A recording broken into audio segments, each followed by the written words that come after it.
We are here today on Sunday, April 3rd. It is approximately 4:00 p.m. We are at Dickinson College in Carlisle, Pennsylvania, United States. All here for the Bosnians in Carlisle and Cumberland County Oral History Project. My name is Jacob DeCarli, and I am here with Ethan today. Ethan, first of all, thank you so much for being willing to come and share your story with us. After the interview, we will have a release form for you that indicates what you would like done with the interview. So for example, you can have the interview being viewed in the Carlisle Cumberland County Historical Society, or you can have it just being viewed online on their public website. So there's some options. It's really up to your agency. Sure. So Ethan, are you ready to begin? Yep. Great. Okay, so could you please state your full name for us, please? Sure. Ethan Kenan Johnson. And could you please spell your full name? E-T-H-A-N, Kenan, K-E-N-A-N, Johnson, J-O-H-N-S-O-N. Great. And what year were you born in, Ethan? 1999.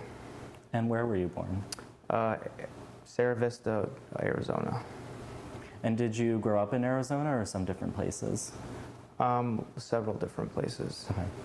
And where did you grow up at? So my father was in the military, so I grew up in Arizona, Germany, Italy, Belgium, Texas, Georgia, Virginia. And where does your family currently live at? Where does your family currently live at? They are in D.C. Okay. Yes. And so, as you know, today we're here to learn more about your experience, but first just to get to know you a little bit more. So you're a student at Dickinson College? Yes. Great. And what year are you? I'm a senior. You're a senior? Yeah. And what do you study?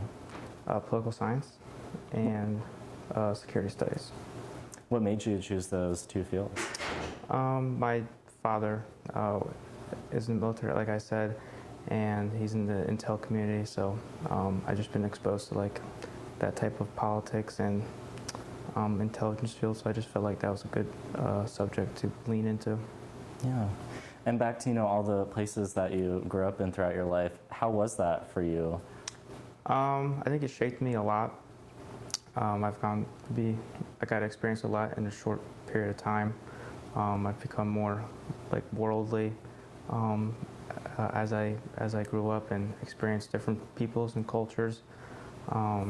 So I think that's shaped me a lot, and it's made me the person I am today. Well, thank you for sharing that. Yeah. And so Ethan, as you mentioned to me earlier, that your mom is actually from Bosnia. And so today, in addition to hearing about your experience, I'd love to know more of what you know about your mom's story when she was in Bosnia and everything. Sure. So my mom was born in Tuzla with her sister, Selma. My mom's Maida. Her maiden name's Poljakovic. They grew up, they were teenagers during the war, about 13 or 14. And they were also refugees in Switzerland briefly for about a year. Then they came back. And from my knowledge, they had to commute to school during the war, and my mom always told me stories of times they had to hide behind dumpsters because they were being shot at by the Serbians. I've always heard stories like that growing up, and also through my relatives in Bosnia when I go.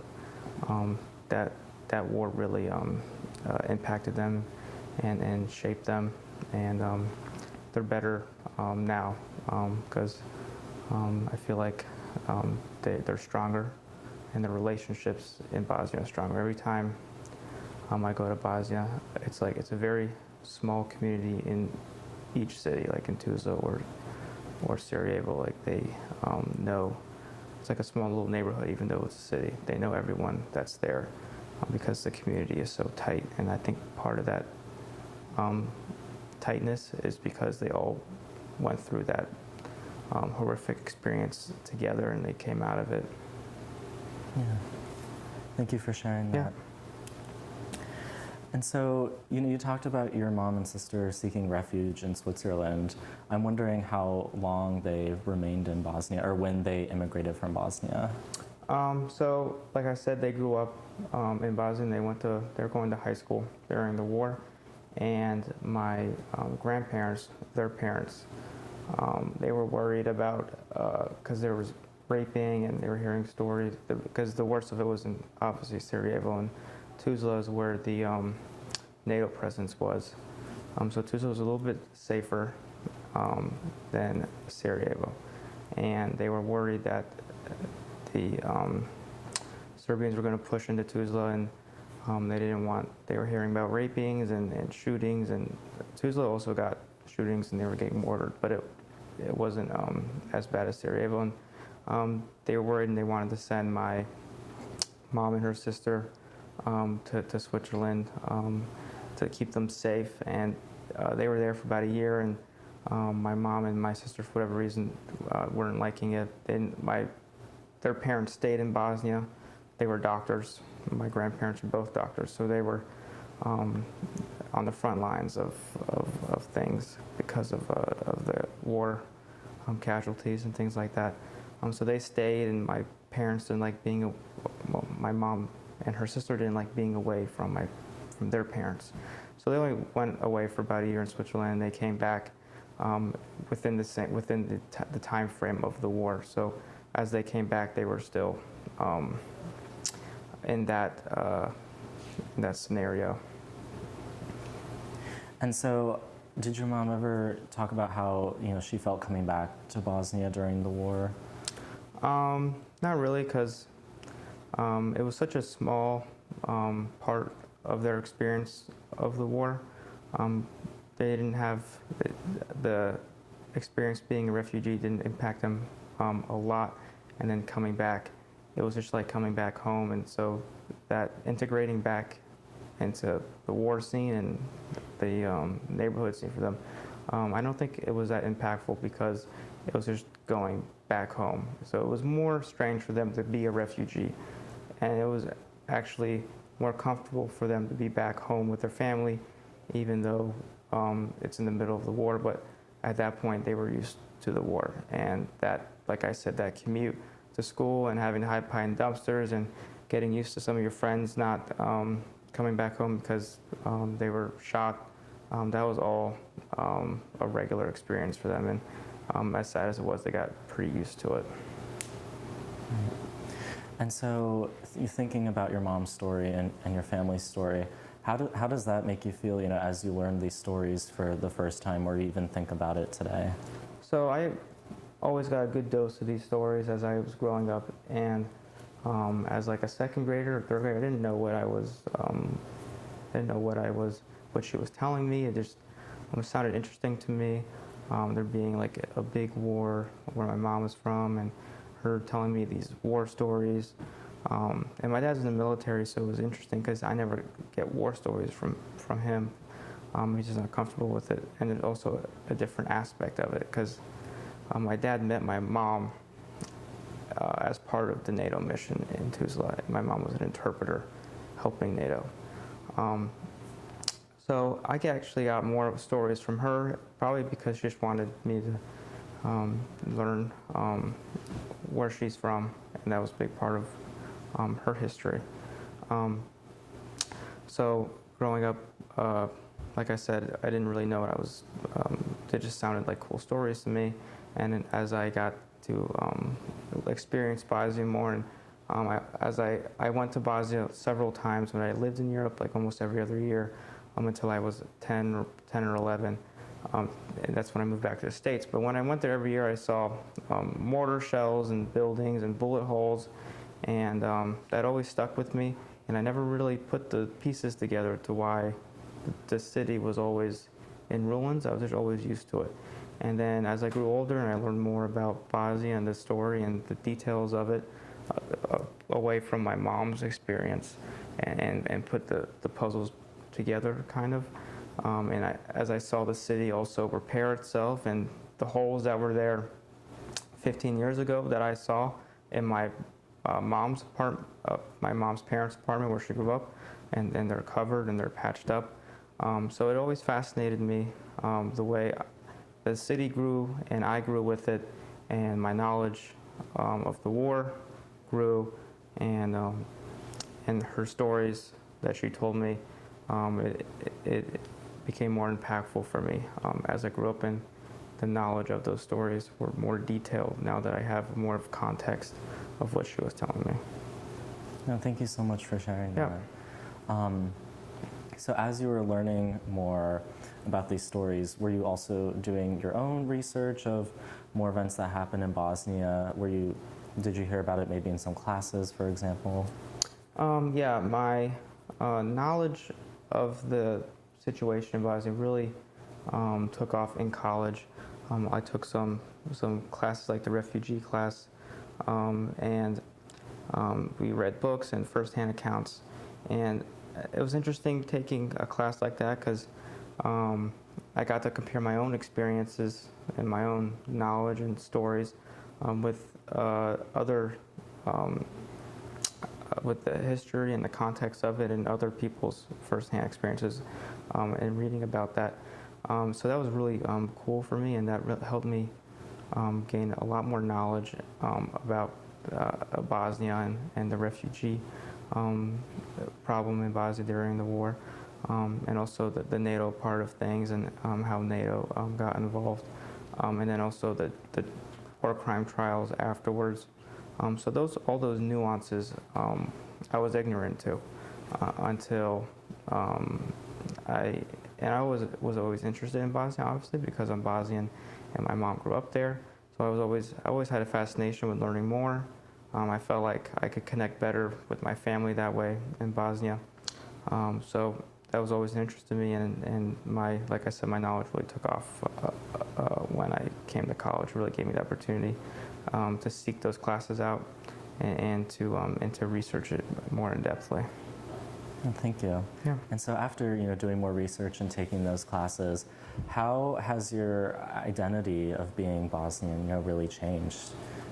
I found that as I grow older, I'm a lot more nationalistic with my Bosnian identity. I gravitate towards it more.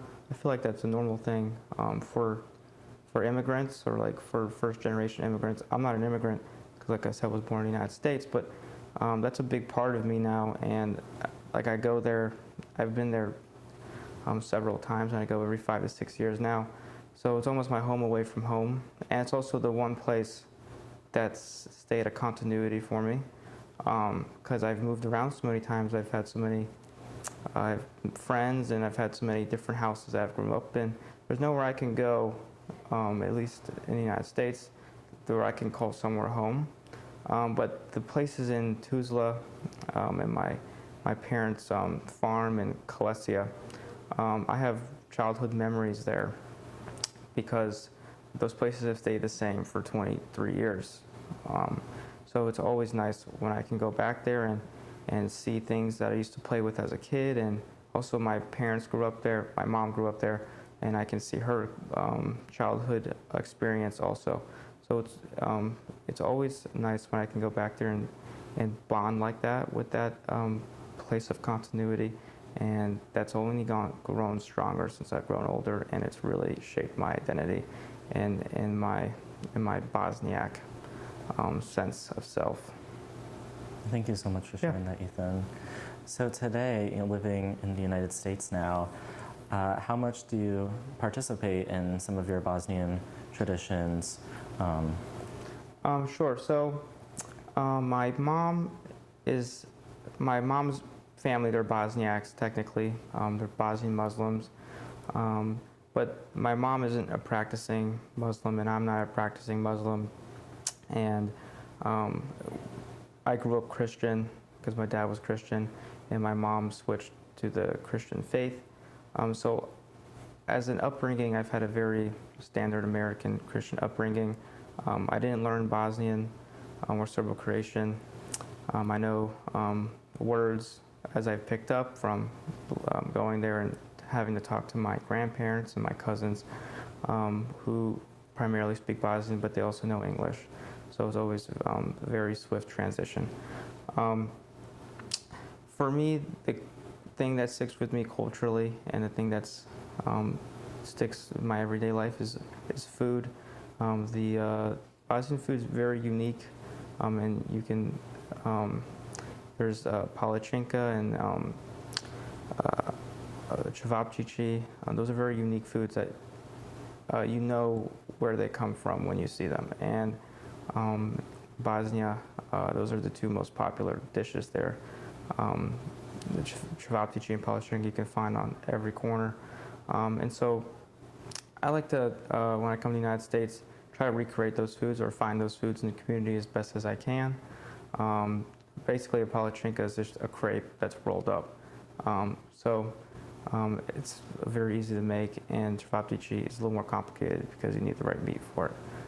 But culturally, that's how I stay connected when I'm not in Bosnia with my Bosnian relatives. Yeah. And so now in Cumberland County, have you had any experiences with the local Bosnian or Bosniak populations? I actually have not. I've wanted to. I've heard there's Bosnian stores around town. I've always wanted to go and experience those. My knowledge of the Bosnian community here, I didn't have much of it until I took the refugee class, and our professor told us about it. And I played football while in college, and I've had part-time jobs, so it's always been hard for me to get that time and to really reach out and connect to that Bosnian community. But it's always been a bucket list item for me because the Carlisle Bosnian community is pretty well known and pretty big, and it's kind of random too. I was talking to my relatives in Bosnia. I was like, here in my little school, the town, they have a big Bosnian community in the middle of Pennsylvania. And you're like, oh wow, that is interesting. And so it's not only interesting for them, but it's interesting for me too, because you would never expect Bosnians to be in Carlisle. So it's cool. Yeah, thank you so much. Mm-hmm. And so thinking about Carlisle after living here for a couple years, in your opinion, how has the Carlisle community really treated immigrants or people who are Muslim? I don't have much experience with that, but I feel Carlisle has a lot going on, and he has the college community. There's a big Army installation, the Carlisle Barracks and the Army War College. And the Army War College brings in a lot of diversity also, because they have officers from different countries come, and their families can also come and take classes here. So that diversifies the Dickinson campus a lot. And I know Carlisle brings in a lot of refugees from the Middle East. I've heard about Afghan refugees coming here. And I've seen that in person. So in that aspect, I can't put my finger on how the Carlisle community, because I'm not greatly sewn into the Carlisle community. It's mostly through Dickinson, through Carlisle. But I have friends' parents who work with Afghan refugees, and I feel like Carlisle makes a good home for them. And from my knowledge and from what I see through Dickinson and through Carlisle, I feel like they, and obviously this has, Bosnians came here and for a reason, and the word spread and to make the community bigger. So Carlisle obviously offers refugees a nice, inclusive safe haven while they're here, or if they like to get repatriated back into their home countries. It has a good community, and they gravitate towards it. So I think that's proven through the population of the Bosnian community and how they've stayed. And then also new incoming refugees also come here, like the Afghans. And so thinking more, Ethan, about growing up in different places, have you had opportunities to befriend other people of Bosnian heritage or people from Bosnia? What were those experiences like? Sure. So as I've grown up, my mom has been the one to really create those relationships with other Yugoslavian countries, because my mom still sees, she's from that generation, because Yugoslavia broke up in '89, so she grew up part of her life in Yugoslavia, not just Bosnia. So she still has a nationalistic Yugoslavian aspect to her.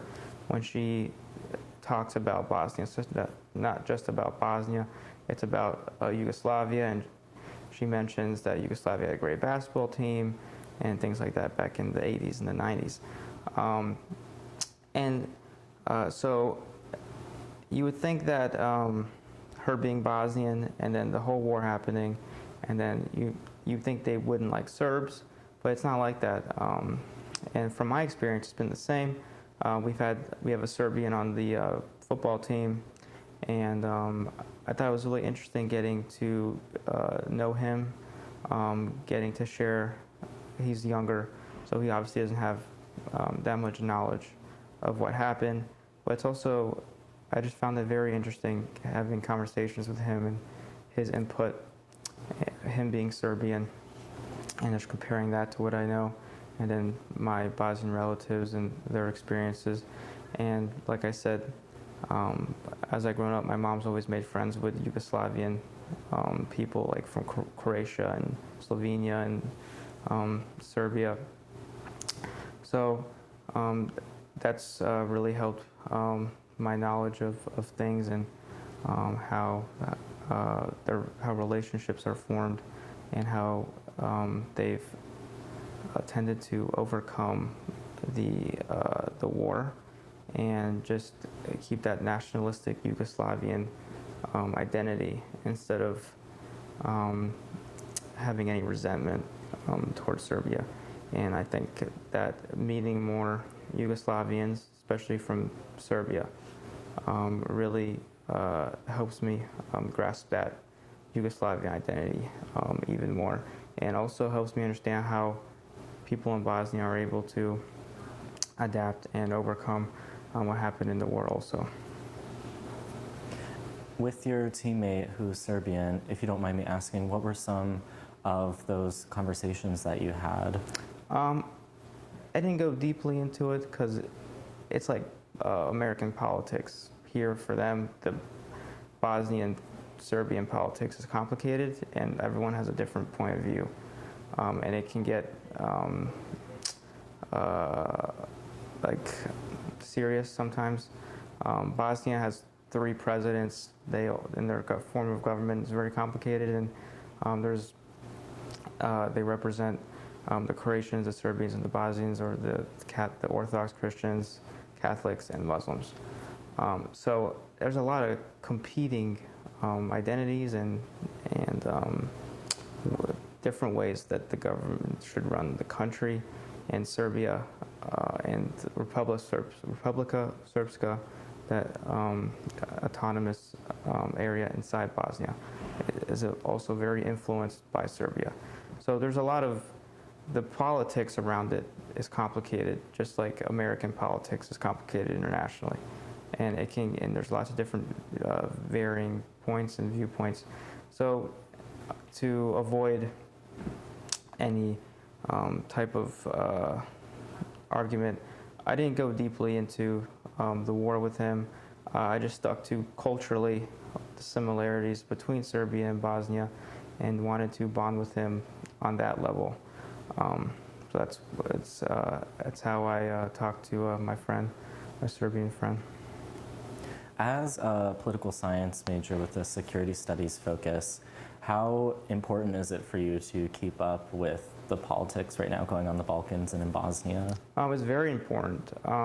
Just right before the Ukrainian thing started in Russia, or where Russia attacked Ukraine, the Serbians became very nationalistic, and there was a very serious worry, and it made international news as well, that the Serbians were going to attempt something in Bosnia again and do another type, I don't even know what it would be like. But I asked while I was in Bosnia over spring break, I asked my aunt in Sarajevo what she thought of this. And I didn't know how serious this Serbian aggression was, re-aggression, some 20 years later, until I asked her experience with it. And she said that she translated her she's also a doctor, and she translated her doctorate into German, being ready to flee to Germany be a refugee for the second time. And that really surprised me because obviously they see Serbia becoming very nationalistic and talks of attacking Bosnia again, and they take that very seriously. And I didn't know that at the time. And so she translated her degrees into German, and they decided to put some plans on hold to save up money in case they had to flee. And that was really striking to me, and that was only a couple weeks ago. And my knowledge of that and me being able to talk to her about that was important, and I was able to do that because I keep up with international news and politics and things like that. So it's an ever-evolving situation even 20 years later in Bosnia with Serbia. And so keeping up with the politics there and the Balkan politics, I think, is very important because it still has international influence, and there's still things that have to be finished, and there's still things that have to be done. Obviously, the Dayton Peace Accords implemented that type of government there, and I don't think it's a permanent solution, but it's become one. And I know from talking to Bosnians that they don't like with the ones I've talked to, they don't like the setup of the government with the 3 presidents and the 3 representations, and because it's complicated and no one understands how the government works, and they want a more simplified solution, but obviously that would cause Serbia to be reignited in their aggressions. So it's a complicated situation that still has to be thought out and solved. When you went back to Bosnia a couple weeks ago, what were some of the perceptions you have given the recent rise in Serbian nationalism, and also with the war in Ukraine currently? Was there any sense of anxiety around the people you were with, or anything that you observed? Sure. The greatest sense of anxiety, because I was closer to my family also, the most. I don't have many friends outside of my own circle of family members in Bosnia. So I don't know what the average Bosnian, what their anxiety level is about things, but I know my family's anxiety level about things. And it seemed like they were anxious, and they, my aunt was prepared to be a refugee again. So in that aspect, they took the nationalistic tendencies of Serbia to be very serious, and were ready to move on it if need be, because they have PTSD from the previous war. So they're not even messing around anymore with Serbian nationalistic tendencies. To go back to something earlier you mentioned, you talked about your dad being a part of NATO, and that's how he met your mom. I'm wondering if you could tell me more about maybe how they met, or Sure. when they actually left Bosnia. Sure. So my mom was in her early 20s, about 20 years old, and my dad in his late 20s or early 30s, and he was a officer in the United States military, and one of his first assignments was to go to Tuzla and implement peace. It was a peacekeeping mission by the U.S. Army through NATO. And my mom, as one of her first jobs, became an interpreter to help translate from Serbo-Croatian into English. And that's how my parents met during the war. And then they started dating, and they got married. And then my mom immigrated to the United States with my dad. Do you know what year they immigrated to the U.S.? Well, my mom immigrated. My dad was already a U.S. Citizen. So it had to be around when I was born. So, but like probably 98, something like that. Okay. And just to go back to your family, do you have any siblings? I do have a younger brother who was born in Italy. So that's kind of random. And how do you two kind of connect about your Bosnian identity, or do you have open conversations about, your family's experiences? Sure. So interestingly, he has spent more time in Bosnia over the last 4 years than I have. My uncle and my aunt in Bosnia own a horse ranch for equestrian riders, and he's been volunteering in Sarajevo, and he's been volunteering there to help my aunt. And so he goes to Bosnia almost every summer and spends a couple months there. So he's gotten to know the city of Sarajevo really well, and also spent a lot of time with people who are outside of our family circle. And he always talks to me about the way that Bosnian kids are compared to American kids, and how much of American culture affects Bosnian culture. And I always get a sense of that when I'm there for a week or two, but he's been there for much longer stretches of time. So I feel like he's gotten a better grasp of the everyday culture there, and how everything is affected by American politics, American news, and they pay close attention to American politics. They are very opinionated about our presidents, about how we do things, about the Ukrainian situation. I know my aunt desperately wants the United States to get involved because she feels like that type of aggression would only influence Serbia to be aggressive also.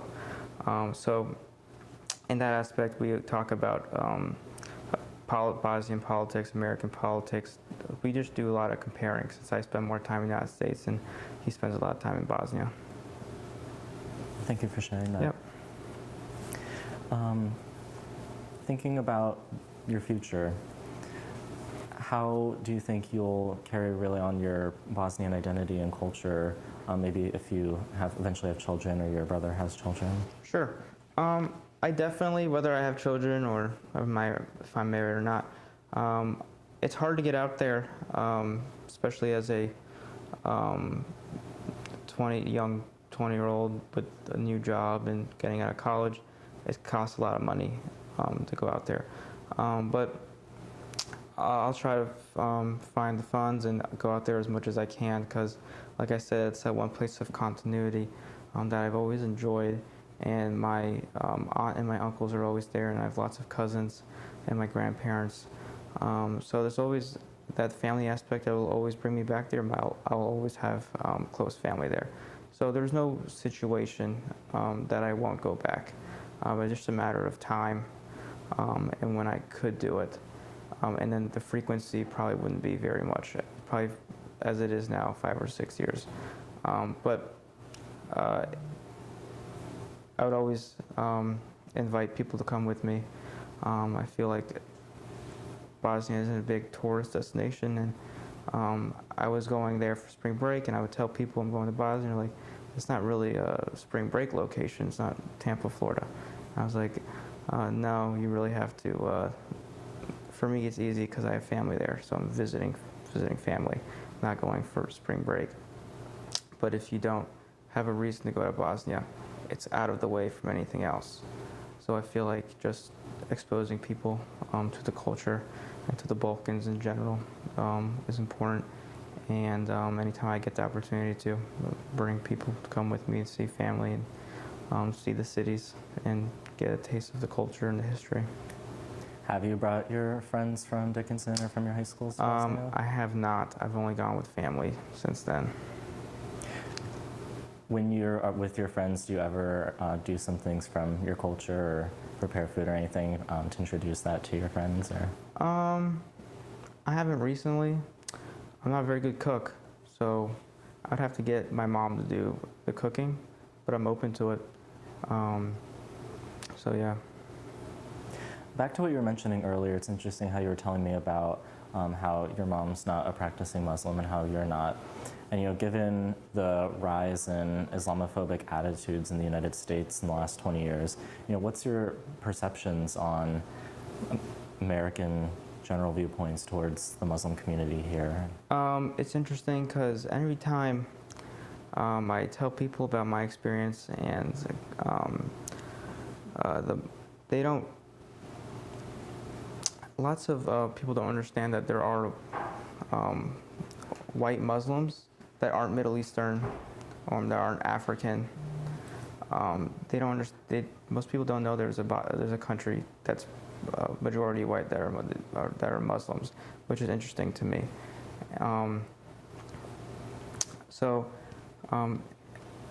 It's kind of strange demographically, because in the United States you don't see a lot of Caucasian Muslims. You normally get Middle Eastern, and those are the stereotypical, and that's where most of the Islamophobia arises from, because of terrorism, things like that. They've been stereotyped. So I don't know if Bosniaks feel that same type of stereotypical negativity that comes with Islamophobia and American Islamophobia, because I haven't discussed it with them, and it's an interesting conversation and thing that to be studied, because they are white and they're also Muslim, and that's something that lots of Americans aren't educated or are used to. So, thank you, Ethan. yeah. Back to what you were saying about your family really being involved and interested in American politics and having opinions, thinking about Americans and their knowledge of Bosnia and the Bosnian War and the Balkans in general. What are some of your perceptions of how we're taught about, Bosnia and what happened? So I think there's a definite divide in if you get a formal education. I know that Bosnian history and the Bosnian War is definitely not taught in high schools. Definitely wasn't taught in my high school, which is interesting because it was such a major part of American history. Is one of the major conflicts that we got involved in the 90s. So most people I talk to who don't study political science, they don't know much about Bosnia, or even so I get some people that I talk to don't even know Bosnia as a country. So that's always interesting to me. I don't know if I've ever gotten used to that. I'm always surprised that they're not read up on it, but I also don't blame them because it's not taught in depthly almost anywhere, like definitely in any basic historical capacity. I don't know what the reason is for that, but it's always been a fascinating thing for me growing up and going to school. Like I said, I was able to really get a grasp of the Bosnian history only because I seeked it out in college. It's not something that's just thrown at you like the Vietnam War or something like that. So you really have to seek it out, and most people don't know to seek it out. So I can't really blame the ignorance around it, but there's definitely ignorance around the Bosnian conflict and the Bosnian War. Thank you. Mm-hmm. Well, Ethan, for today, I don't have any more questions for you, but please, if you'd like to share anything else maybe we didn't talk about, or anything of your experience being in Bosnia or being here or anything. I don't think so. I just I appreciate you seeking me out and to do this interview, and I hope it helps your project, and I hope my story and my mom's story brings a lot to your class and to your project. So thanks for taking the time out to get my side of things. Thank you so much to you. We really appreciate your story. All right, thank you. Thank you.